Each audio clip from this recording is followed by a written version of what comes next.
Start میں اس بات سے کروں گی آن اے لائٹر نوٹ. آپ نے ایک معاشرتی مسئلے کو ڈسکس کیا ہے. اس میں ایک خاتون آ کر آپ سے اپنے شوہر کی شکایت کرتی ہیں کہ وہ اب مجھے پہلی سی توجہ نہیں دیتے. تو آپ نے اس میں بتایا کہ مرد حضرات کے ہارمونز میں تبدیلی آ جاتی ہے شادی کے بعد، اس لیے وہ بیوی جو پہلے محبوبہ ہوتی ہے وہ بیوی بن کے اتنی پیاری نہیں لگتی. تو سر یہ تو پھر سارا قصور ہارمونز کا بنا دیا آپ نے، مردوں کو تو کھلی چھٹی دے دی. یہ جو 3 دفعہ کا حق، 2 دفعہ کا حق کہا گیا ہے اور 3 دفعہ طلاق کا جو ذکر ہوا ہے، اس سے لوگوں نے یہ سمجھا، تو خاص طور پہ ہمارے ملک میں بڑی غلط فہمی ہے کہ طلاق تو ہوتی ہی ایسے ہے. طلاق کا مطلب یہ ہے کہ 3 دفعہ آپ کہیں گے میں تمہیں طلاق دیتا ہوں، طلاق دیتا ہوں، طلاق دیتا ہوں. تو یہ ظاہر ہے کہ یہ جب کرتے ہیں لوگ تو مسئلہ پیدا ہو جاتا ہے، اس لیے کہ اصل قانون کا تو یہ وائلیشن ہے. پہلی دفعہ جب انہوں نے کفر و نافرمانی کی روش اختیار کی تھی تو بخت نصر مشرق سے حملہ آور ہوا اور اس نے اینٹ سے اینٹ بجا دی،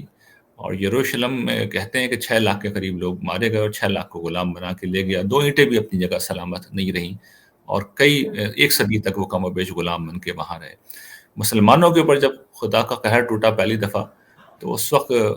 عباسیوں کی حکومت تھی بغداد میں، آپ کے علم میں ہے مسلمانوں کا مرکز تھا، اور یہاں پہ مشرق سے پھر وہ تاتاری اٹھے ہیں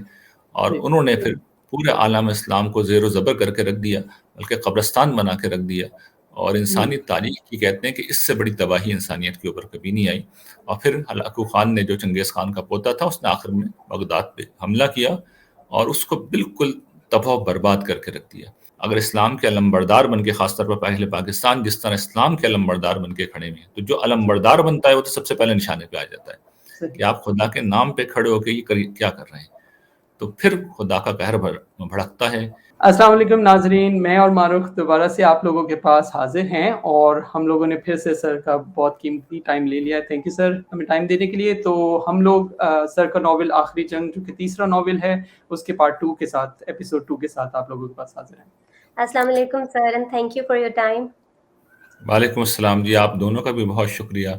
کہ آپ نے پھر یہ مجھے موقع دیا کہ میں اللہ تعالیٰ کے دین کے حوالے سے کوئی بات بیان کر سکوں. آپ دونوں کا بہت شکر گزار ہوں. Thank you sir. تو سر یہ جو آپ کا 3rd ناول ہے، میں بس بریفلی بتاتی چلوں کہ جو جب زندگی شروع ہوگی، فرسٹ ناول اور پھر سیکنڈ ناول قسم اس وقت کی، اس کا ہی تسلسل ہے. اور آپ نے کہانی کی صورت میں بہت اچھے انداز میں نہ صرف یہ کہ معاشرتی مسائل کو ہائی لائٹ کیا ہے، بلکہ ان کے آنسرز بھی دیے ہیں. اور اس کے ساتھ ساتھ ایک جو بہت ڈفرینٹ اسپیکٹ ہے اس مسلم امت کے، جو اس ٹائم مغلوبیت کا ایک مسئلہ چل رہا ہے، اس کو بھی آپ نے کی فیکٹرز ہائی لائٹ کیے ہیں کہ ایسا ہے کیوں. اور اس کے علاوہ آپ نے قرآن کی روشنی میں اس سب سے نکلنے کا سلوشن بھی دیا. تو جو بھی چاہتا ہے کہ امت مسلمہ اس مغلوبیت سے نکلے تو اس کو ضرور اس ناول کو پڑھنا چاہیے، کیونکہ اس میں آپ نے بہت پریکٹیکل سلوشنز دیے ہیں. اسٹارٹ میں اس بات سے کروں گی آن اے لائٹر نوٹ. آپ نے ایک معاشرتی مسئلے کو ڈسکس کیا ہے. اس میں ایک خاتون آ کر آپ سے اپنے شوہر کی شکایت کرتی ہیں کہ وہ اب مجھے پہلی سی توجہ نہیں دیتے. تو آپ نے اس میں بتایا کہ مرد حضرات کے ہارمونز میں تبدیلی آ جاتی ہے شادی کے بعد، اس لیے وہ بیوی جو پہلے محبوبہ ہوتی ہے وہ بیوی بن کے اتنی پیاری نہیں لگتی. تو سر یہ تو پھر سارا قصور ہارمونز کا بنا دیا آپ نے، مردوں کو تو کھلی چھٹی دے دی. Thank you sir. نہیں دیکھیں، ایسا نہیں ہے جو آپ کی بات سے ظاہر ہو رہا ہے. اصل میں نے انسانی نفسیات کے بعض پہلو ہیں جس کی طرف توجہ دلائی ہے، اور وہ ایک حقیقت بھی ہے. اللہ تعالیٰ نے مرد عورت کے درمیان میں ایک فطری کشش رکھی ہے، اور یہ ہر وہ شخص جو انسان ہے اور ہر وہ شخص جو خاص طور پر جوانی کی عمر سے گزرتا ہے وہ اس بات کو جانتا ہے. مردوں کا معاملہ یہ ہوتا ہے کہ ان کے اندر یہ چیز زیادہ انٹینسیفائڈ ہوتی ہے. ان کی فطرت اللہ تعالیٰ نے کچھ ایسی بنائی ہے، ان کی طبیعت کچھ ایسی بنائی ہے، اور اسی لیے وہ عام طور پر شادی وغیرہ کے معاملات میں آگے بڑھ کر وہ سمجھے کہ پروپوز کرتے ہیں اور وہ کسی خاتون کو آمادہ کرتے ہیں یا اس کے گھر والوں کے پاس رشتہ لے کے جاتے ہیں کہ میں اس جگہ پہ شادی کرنا چاہتا ہوں. لیکن یہ وہ عرصہ ہوتا ہے کہ جب انسان کی، جس کا آپ نے ذکر کیا کہ ہارمونز بہرحال اس کے ایکٹیو ہوتے ہیں، تو انسان کے اندر ایک جنس کی جبلت ہے، وہ ہارمونز کے زیر اثر روح عمل ہوتی ہے. لیکن جس وقت شادی ہو جاتی ہے تو انسان کی جو کہ اس جبلت کی تسکین ہو جاتی ہے، تو اس کے بعد ایک فیکٹر تو یہ ہے کہ اب وہ جو غیر معمولی اٹریکشن تھی وہ اس طرح نہیں رہتی جو ہارمون کے زیر اثر پیدا ہو رہی تھی، اس لیے کہ وہ جنسی جبلت کی تسکین تو ہو گئی۔ ایک دوسرا فیکٹر یہ بھی ہوتا ہے کہ بہرحال جب انسان ساتھ میں رہتے ہیں، قریب رہتے ہیں، تو پھر جو چیز زیادہ اہم ہو جاتی ہے وہ رویہ زیادہ اہم ہو جاتا ہے۔ کون کس طرح معاملات کرتا ہے، اخلاق کیسا ہے، کون کس شخص ایسا ہے جو خدمت کے اصول پہ زندگی گزارتا ہے۔ دیکھیے ہم سب انسان ہیں، کمزوریاں ہم سب میں ہوتی ہیں، مجھ میں بھی ہوں گی، یقیناً ہیں، کچھ نہ کچھ آپ میں بھی ہوں گی۔ جس وقت ہم ایک فیملی کے طور پہ رہنا شروع کرتے ہیں، چاہے 2-3 لوگ مل کے بھی رہ رہے ہوں، یعنی کمبائن فیملی سسٹم جو ہمارا ہوتا ہے، تو اس میں دیکھیے کچھ چھوٹی چھوٹی باتیں ہوتی ہیں جو ایک دوسرے کی ناگوار گزرتی ہیں۔ تو میاں بیوی تو ہر وقت ہی ساتھ رہ رہے ہوتے ہیں، ان کا تو بہت ہی کلوز ریلیشن شپ ہوتا ہے، اور یہ ریلیشن ایسا ہے کہ اسے خود اللہ تعالیٰ نے لباس سے تشبیہ دی ہے کہ انسان کی شخصیت کا کوئی پہلو بھی دوسرے سے چھپا نہیں رہ سکتا۔ تو اگر طبیعت میں غصہ ہے تو اس نے ظاہر ہونا ہے، اگر کوئی بد سلیقہ ہے تو اس نے بھی ظاہر ہونا ہے، کوئی کنجوس ہے تو اس نے بھی ظاہر ہونا ہے۔ تو کوئی بھی چیز ایسی نہیں ہے جو میاں بیوی کے ریلیشن میں ایک دوسرے کے سامنے نہ ہو۔ انسان جیسا ہوتا ہے وہ اپنی بیوی کے سامنے اور اپنے شوہر کے سامنے ویسے ہی آ رہا ہوتا ہے، کوئی بناوٹ نہیں ہو سکتی، کوئی تسنن نہیں ہو سکتا۔ تو اس میں اگر شخصیت میں کمزور پہلو ہیں تو ظاہر ہے کہ وہ اس وقت پھر پوری طرح نمایاں ہونا شروع ہو جاتے ہیں۔ اس وقت وہ جو ایک اٹریکشن تھی وہ ظاہر ہے کہ وہ اپنی جگہ گرچہ موجود ہوتی ہے، لیکن یہ چیزیں بہت زیادہ غالب آ جاتی ہیں۔ تو جو بات میں نے اس ناول میں سمجھانے کی کوشش کی تھی کہ وہ چونکہ میں نے خاص پس منظر میں بات کہی تھی کہ ایک لو افیئر تھا، اور جو لو افیئر ہوتا ہے اس کے اندر یہ ہوتا ہے کہ شروع میں بہت زیادہ خاص طور پہ مرد آگے پیچھے گھومتے ہیں، بہت اپریشیٹ کرتے ہیں، بہت تعریف کرتے ہیں، اور اس کے بعد یہ گرم جوشی رویے میں نہیں رہتی۔ تو میں نے یہ بتایا تھا کہ اس گرم جوشی کو باقی رکھنے کا طریقہ یہ ہے کہ اچھا سلوک کیا جائے، اچھا رویہ اختیار کیا جائے، تو اس سے جو محبت وجود میں آتی ہے وہ بڑی پائیدار ہوتی ہے، وہ بہت دیر پا ہوتی ہے، وہ بہت مؤثر ہوتی ہے، اور پھر جوانی جب گزر بھی جاتی ہے تو پھر یہ جو محبت ہے یہ پھر آخری وقت تک رہتی ہے، اور یہ پھر کمپینین شپ اصل میں جسے کہتے ہیں کہ رفاقت جو ہے وہ حقیقی معنوں میں وجود میں آتی ہے، وہ پھر کسی جسمانی کشش کی، کسی چہرے کی خوبصورتی کی محتاج نہیں ہوتی۔ تو اس کے اوپر میں نے توجہ دلائی تھی۔ صحیح سر، اس میں آپ نے ایک بہت پیاری بات اور بھی کی تھی کہ یہ ریلیشن آپس میں ایڈجسٹمنٹ اس طرح سے سمجھ سکتا ہے کہ جیسے موسم تبدیل ہوتا ہے، تو گرمی آتی ہے تو ہم گرمی کے مطابق اپنے آپ کو ایڈجسٹ کرتے ہیں، نہ کہ یہ کہ گرمی کو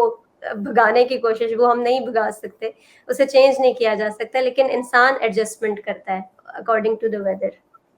جی بالکل ایسا ہی ہے۔ دیکھیے اللہ تعالیٰ نے انسان کو جو سب سے بڑی نعمت دی ہے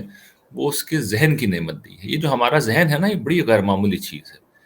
اور اس ذہن کو اگر ہم تھوڑا سا ٹرین کر دیں، اور اس ٹریننگ میں ایک چیز یہ ہے کہ ہم نیگیٹو ہونے کے بجائے پازیٹیو ہوں کسی بھی ریلیشن میں، کسی بھی تعلق میں۔ دیکھیے کچھ نہ کچھ اگر خرابی ہوتی ہے، کچھ مسئلہ ہوتا ہے، تو اس میں بہت کچھ خیر بھی ہوتی ہے، اور ہم ایک چیز کو برا سمجھ رہے ہوتے ہیں، ایک انسان کے اندر ہم کمزوری دیکھ رہے ہوتے ہیں، لیکن اسی انسان میں 10,000 خوبیاں بھی ہوتی ہیں۔ تو اگر ہم اپنے ذہن کو اس طریقے سے ٹرین کر دیں، اس کی تربیت ایسے کر دیں کہ جو نیگیٹو چیز ہمیں سامنے نظر آ جائے اس کو ہم اگنور کر دیں،